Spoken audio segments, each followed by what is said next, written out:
What's good, y'all? It's me, Keisha Soleil. Welcome to Catching the Sun.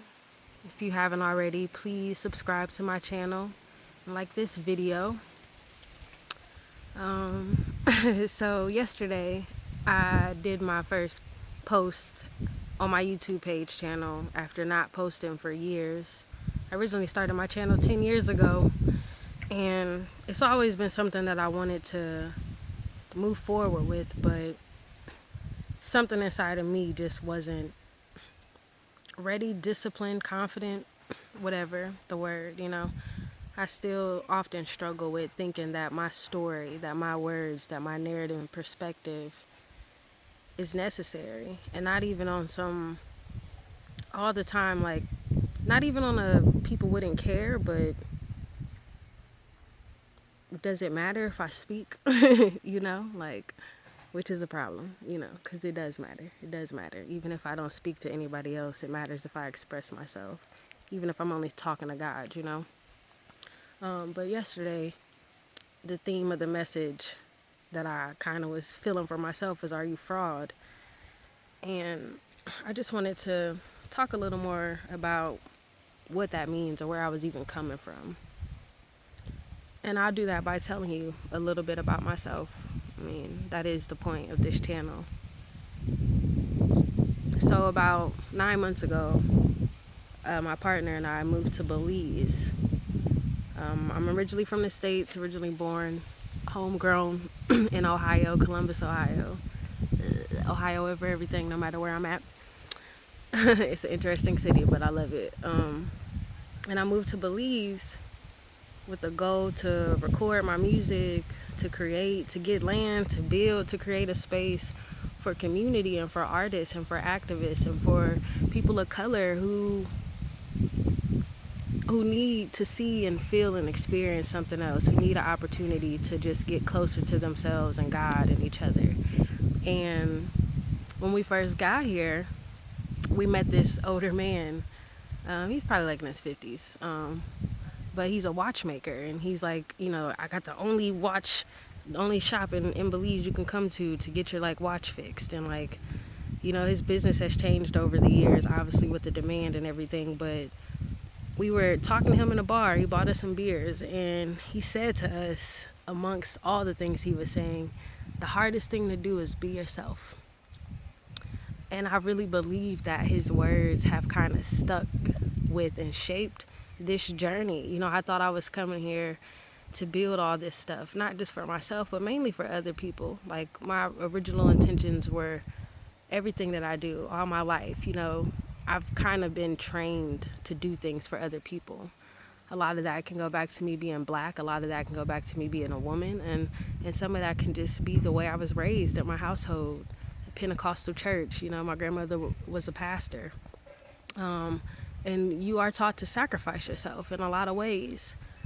And when I'm talking about, are you being fraud? Are you carrying parts of yourself? It's also asking the question, like, what parts of yourself have you sacrificed? I've been here trying to like surrender to God, surrender to my purpose, surrender to all this stuff, instead of taking the time to surrender to myself, to surrender to the parts of myself that I've sacrificed. So when he said the hardest thing to do is be yourself, it made me think, and it's like, that's the truth. It's like, that's why people prefer to be alone. And that's why even in the midst of what's going on right now with the coronavirus, it's showing, not everybody likes to be alone, obviously, but it's also showing how hard it is for people to be alone, how hard it is for people to face themselves, how hard it is for people to really be themselves. It's like every opportunity, like carrying your ancestral trauma, carrying your parents' expectations and their habits, like carrying so many things that just make it hard to be yourself. And so I guess me bringing up this is and putting it into perspective with the time, especially with this virus going on around. The real virus is us often not really knowing how to ground in our own energy, knowing how to like move and operate in the frequency of love. Like, so when you're sitting in isolation, This is the time for you to connect closer to yourself, to your true self, to who you are underneath your trauma, to who you are underneath other people's perspectives, to who you are underneath your experiences, your past. Like, who are you outside of all of that? You know, and not only who are you, because some people can get stuck there.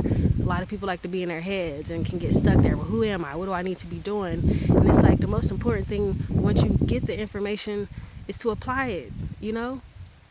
What is knowledge if it's not applied? You can find out who you are. You may be compassionate. You may be all these things, but are you practicing that? Are you being yourself? You know, even if parts of yourself are negative or have shadows, if you're a selfish person and you got trust issues, you're not going to get rid of the trust issues by beating yourself up about it. You know what I'm saying? Like, you have to be able to express those parts of yourself without judgment, without fear.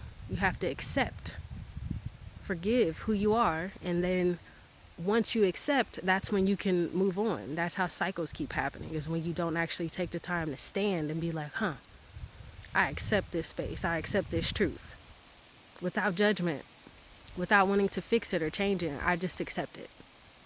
And that's when the shifts start to happen, you know? Like, and I struggle with that. You know, I'm a wellness coach, I'm a yoga teacher, I'm so many things.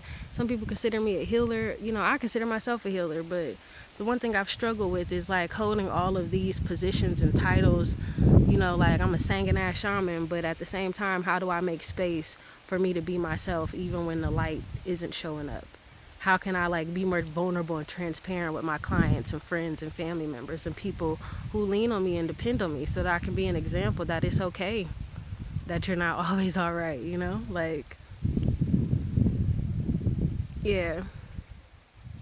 I don't know. This morning I woke up, I had planted some seeds, and it's been like a week or two of me just kind of being like, they're not gonna grow, like, I ain't gonna get it right. Like, you know, just down on myself, on my own capacity and my own potential, just for me to wake up and today see that some of my seeds sprouted, you know? Like, even with all the fear, all the death, all the negativity in the world, there's still so much life, you know? Like, so lean into yourself, the light and the dark, but lean into it with love, you know? Lean into it with compassion.